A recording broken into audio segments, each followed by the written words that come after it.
Hello friends, this is Bhagat Singh. Welcome back to channel BRILL Learnings. Today in this video we will cover previous maths questions related to CTET Paper 2 which was conducted in the month of December 2024. If you are new to our channel, please subscribe and watch this video till end. If you like the video, don't forget to hit the like button and share with your friends. Let's get started. Which of the following numbers is written in the standard form? Standard form is nothing but scientific form. Scientific form requires a number to be represented in the form of a into 10 to the power of b, okay, where b is an integer. Integer means negative value. The value of b may be negative, positive or 0, okay. When we will get 0 value here in place of b, if they have given 2 in the option, that means we have to take like this also, 10 power 0, okay. 10 power 0 means we will get 1 only, so 2 into 1 you will get 2 only, okay. If they have given a single digit integer value only, then in that place b value is 0 here, okay. And what is the value of a? What is the range of a here? That is the criteria. The value of a should be lies between 1 and 10 here, okay. It should be modulus. Why? You have to consider only absolute values of a only. If you observe the first option, they have given 83.7. That is a positive value here. If they have given minus here, then I have to take the det value. That means I have to take the absolute value. Det of yes, det of something, any value, negative value also, we will get positive only. That means det of negative value, you will get positive value.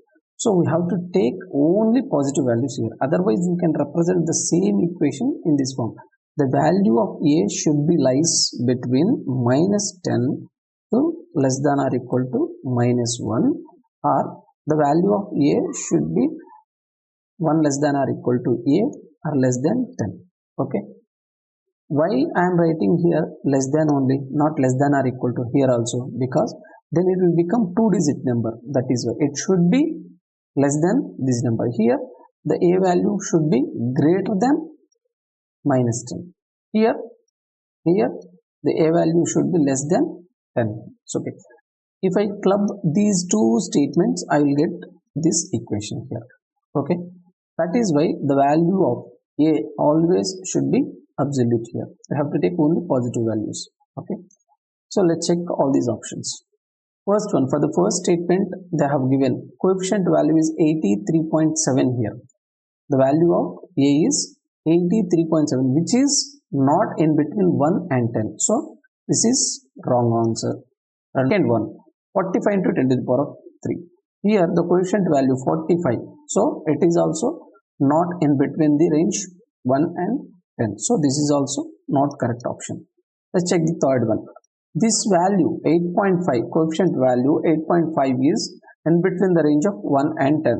That is why this is the right answer. Let's check the fourth option as well. So 0.6, which is less than 1.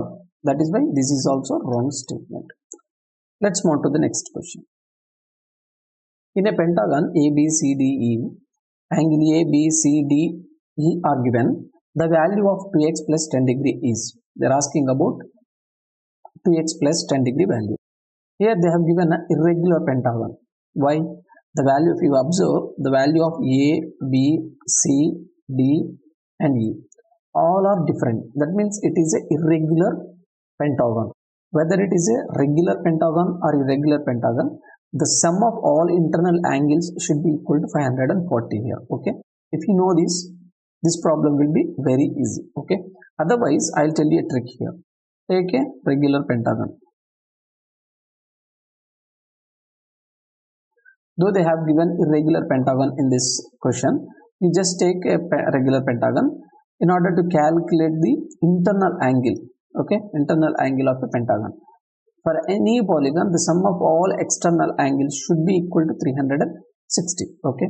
Whether it is a triangle, whether it is a quadrilaterals. Quadrilateral means square, rectangle, rhombus, anything. So for all these type of polygons, for pentagons, hexagon, heptagon, nonagon, decagon, for any kinds of polygon, sum of all external angles should be equal to 360 only, okay. So 360. Divide this 360 with 5 because here it is a pentagon. So each angle is 72 degrees. It is external angle here. Here we got external angle. For finding internal angle, here observe it is a straight line, right?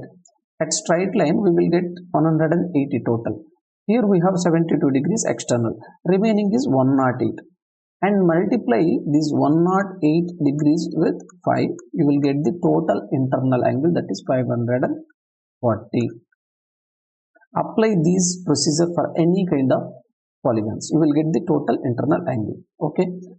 Why I have taken regular polygon here? Whether it is a regular polygon or irregular polygon, the sum of all internal angles should be equal to 540. That is why I have taken regular pentagon here. Okay.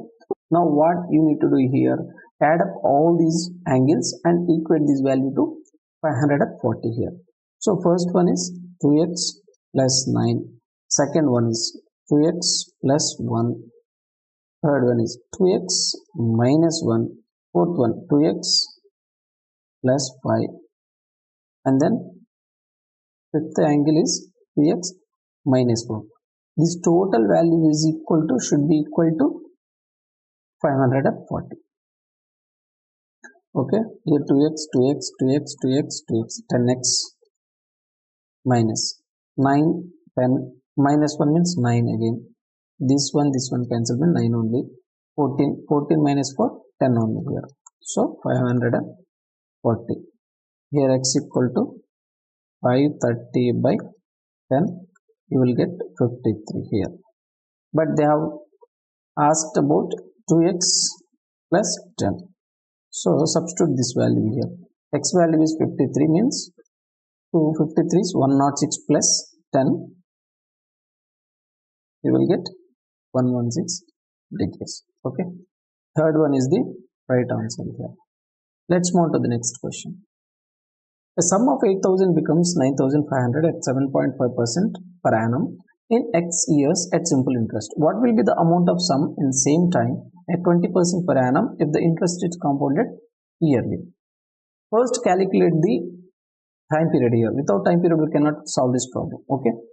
First, they have given initial amount, that is 8,000. This amount becomes 9,500. That means difference is 1,500 is our interest.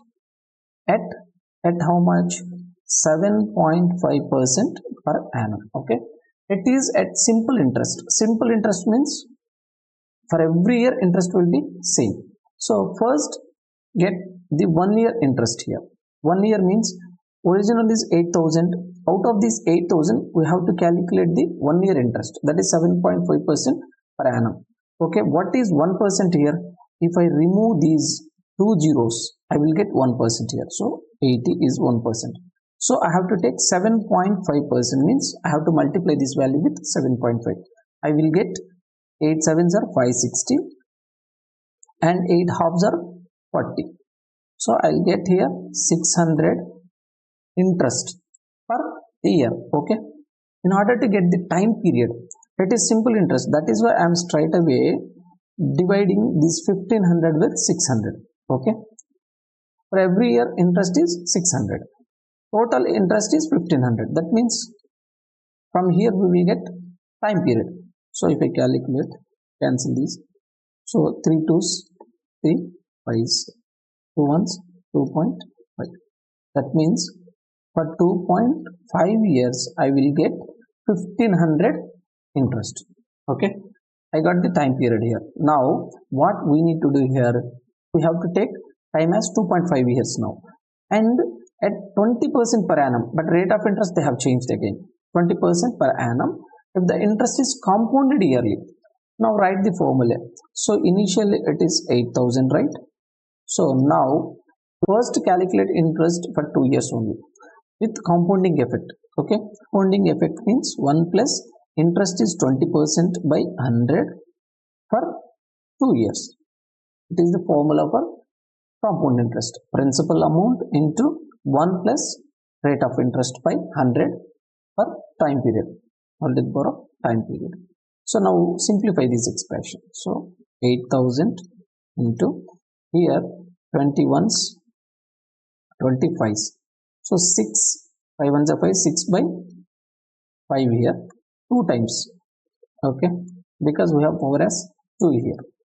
Okay, 5 ones are 5 ones are 5 6 are 5 ones are 5 threes are 5 twos are. So 320 into 6 6 are 36 here.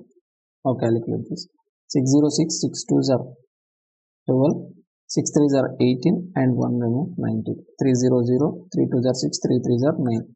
0 to 15 11. We got 11,520 rupees with compounding effect for 2 years, and I have to calculate for half year also. Okay, if I consider this value as my principal amount now, 11,520, and what is the rate of interest here? They have given 20%. Okay, straight away I can take simple interest. I can apply simple interest here. Why? Because I have taken 11,520 as principal amount, not 8,000. Okay, that is why for a half year I am calculating now for a half year only. For straight away you can take 11,520, 20% rate of interest, and then how much period they have given, PTR by 100. T means half year only. Okay, 2 ones are 2, 10s are 10 ones are 10, 10s are 0, 0. Here I get 1152. This amount should be added to this amount. Okay, so here already I got 11,520 and I have to add 1152 here. So 2 7 6 2 1, 12,672 rupees is the compound interest. 12,672. Fourth one is our answer. Okay, let's move on to the next question. The two corresponding angles formed by the intersection of two parallel lines by transversal are 3x minus 20 and 5x minus 60 degree. Then what is the value of 4x plus 30 degrees? Okay, what is transversal line? A line which intersects two or more lines at different points. This is called transversal line. Here they have given two parallel lines first. Two parallel lines, 1 and 2. And these two lines are intersected by the transversal line. So yeah, these two lines are parallel lines. Corresponding angles are equal. Okay, why? Because these two are parallel lines here, and one transversal intersected these two lines in different points. Okay, if I cut this portion, and place it here, and this portion will be overlapped by this portion, means this is exactly replica of this. Corresponding angles means whatever the angle is here, the same angle will be here also. Whatever the angle is here, same angle will be here also. Whatever the angle is here, same angle will be here also. Whatever the angle is here, same angle will be here. Okay, corresponding angles means those two angles are equal. Okay, that is corresponding. With this we can solve this problem. So 3x minus 20 is equal to 5x minus 60. Corresponding angles are the angles which are congruent, which are equal. Okay, so here from here we get, if I bring this 60 here, 60 minus 20 is equal to 5x minus 3x. You will get 2x is equal to 40, x equal to 20, right? So we have to find 4x plus 30. 4x plus 30. So 80. 4x means 80 plus 30, 110. Okay, 110. Third one is the right answer.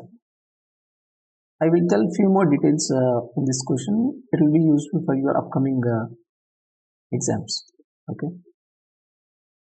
So these two lines are parallel lines, transversal. Okay. What are alternate interior and alternate exterior? Whenever you heard the word alternate, first you have to take one angle from this side to the transversal, and other angle should be taken from the other side of the transversal line. That is okay. External means the angles which are above this line and the angles which are below this line. These are external angles. In between these two lines, all angles will be called as internal angles. Okay. So alternate external angles means if I take this angle, I have to take alternate means I have to take here. this angle and these two angles are alternate exterior angles. Alternate exterior. Alternate exterior. And if I take this angle, alternate exterior, I have to take here. Okay, why? Because I have taken one angle this side. That is why I have to take another angle, another side of the transversal. This is alternate exterior. Okay, this is one. This is two. These are alternate exterior. If I talk about alternate interior angles, interior means these angles inside the parallel lines. Alternate interior one. Alternate means other side I have to take. Alternate interior. Alternate interior. This is also alternate interior. Alternate interior. Okay. This is about alternate interior and exterior. What is consecutive interior and consecutive exterior angles? Okay. We'll discuss now. If I have two parallel lines, one is transversal. Consecutive interior, consecutive exterior angles. Consecutive means on the same side. Okay, consecutive means same side we have to take, not alternate. If I take exterior angles only, consecutive exterior. Consecutive exterior means consecutive exterior one. Okay, I have to take here only same side, but exterior I have to take consecutive exterior. If I take consecutive exterior, another, it is also consecutive. I have to take here consecutive exterior. If I take consecutive interior, interior means this portion. Okay, this portion and this portion, both portion. Interior means this one, and this is also consecutive interior. If I take consecutive interior here, consecutive interior 2, I have to take this portion, consecutive interior. Okay, so this is. And what are vertical angles and what are linear pays? Okay, I'll discuss those also. So if I take this angle, these are vertical angles. If I take these two angles, these two also vertical angles. If I take this angle and this side, vertical pay, these two angles, vertical angles. Okay, what are linear pays? These are vertical angles. Okay,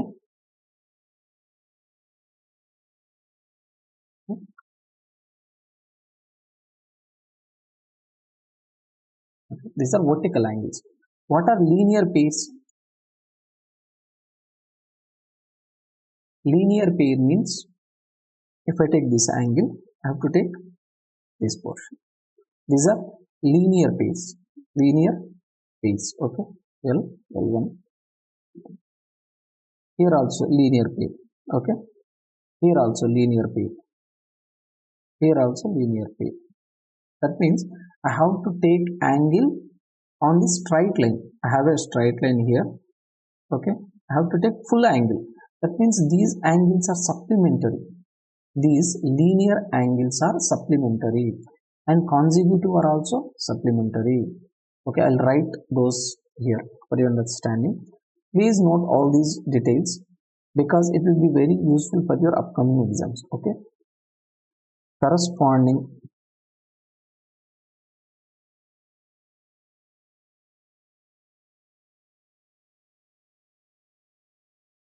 vertical alternate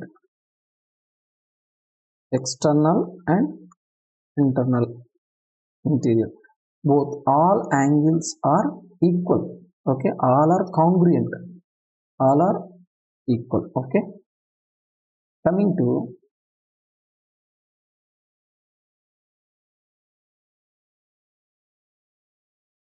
consecutive linear pair. In consecutive we have two, interior and exterior, right? These all are supplementary angles. That means if I take both consecutive internal angles or consecutive external angles or linear pairs, it will gives us the sum of those two angles gives us 180 degrees. Okay, angle 1 theta 1 plus theta 2 in all these cases will be equal to 180. That is why these all are called as supplementary angles. Supplementary angles. Okay. I hope you understand this concept. So if you have any queries, please post in the comment section. Okay. Let's move on to the next question. Distance between the parallel sides AB and CD of a trapezium ABCD. They have given ABCD trapezium first. Try a trapezium here.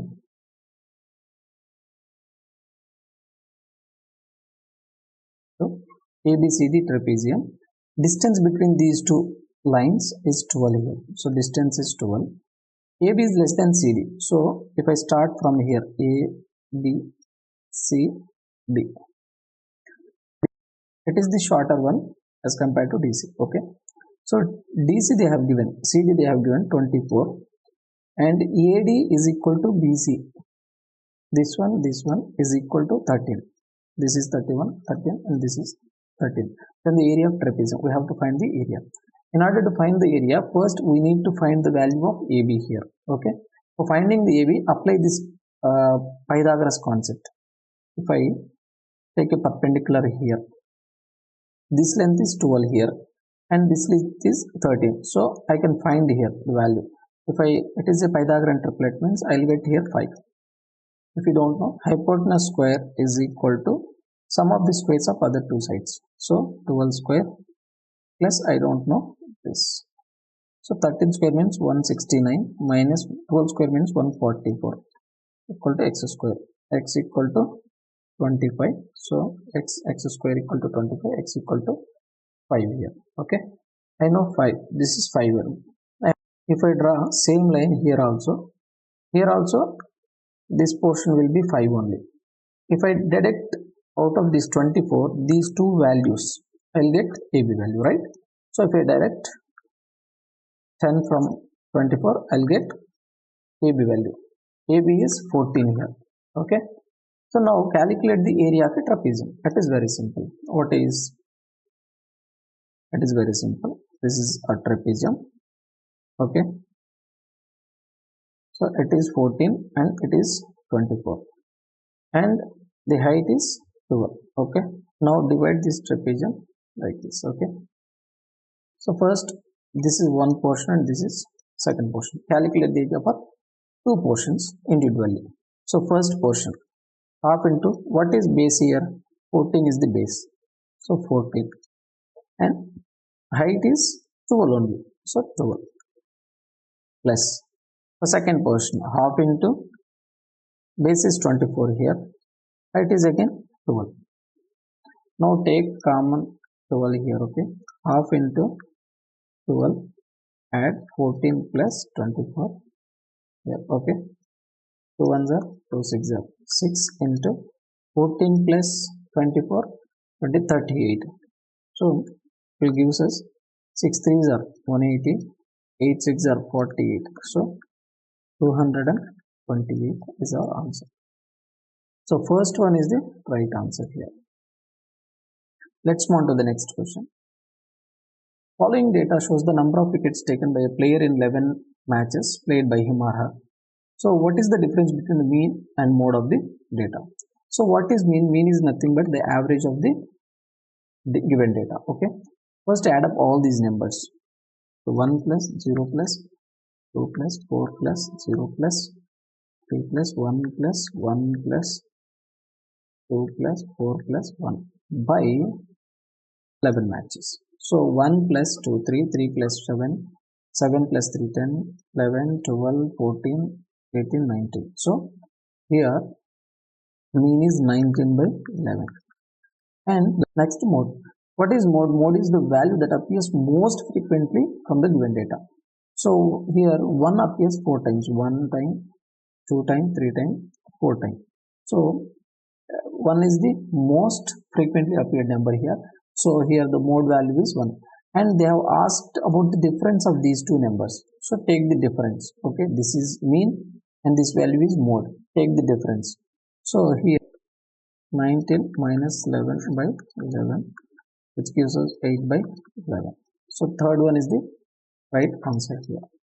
Let's move on to the next question. A 9-digit number is divisible by 88. Then what is the value of 2x plus 3y here? First find the factors of 88. You can write 88 as 11 into 8. If you know the divisibility rule of 8 and 11, you can solve this problem easily. What is the divisibility rule of 8 here? So we can write as 2 power 1. To check the divisibility rule of 2, it is enough to check the last digit of a given number. Okay. 4 we can write it as 2 square. In order to check the fourth divisibility rule, we need to check the last 2 digits of the given number. For 8, we can write it as 2 cube. That means I have to check 3 numbers, last 3 digits of the given number for divisibility rule of 8.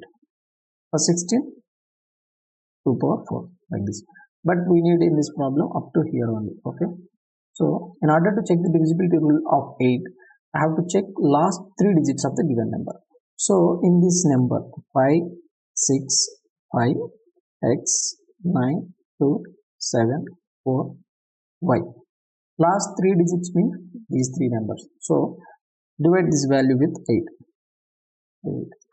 8 9s are 72, 2 remains here, 2, that 8 3s are 24. That means if I put 4 value in place of y, it will perfectly divisible by 8. So that is why here y value is 4. Okay, first value is 4. Okay, we have 4 here. What is the divisibility rule of 11? Write the pair once again.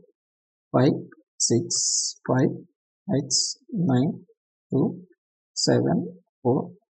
And in y place I got 4 value. Okay. Now make alternate pairs here. So like this.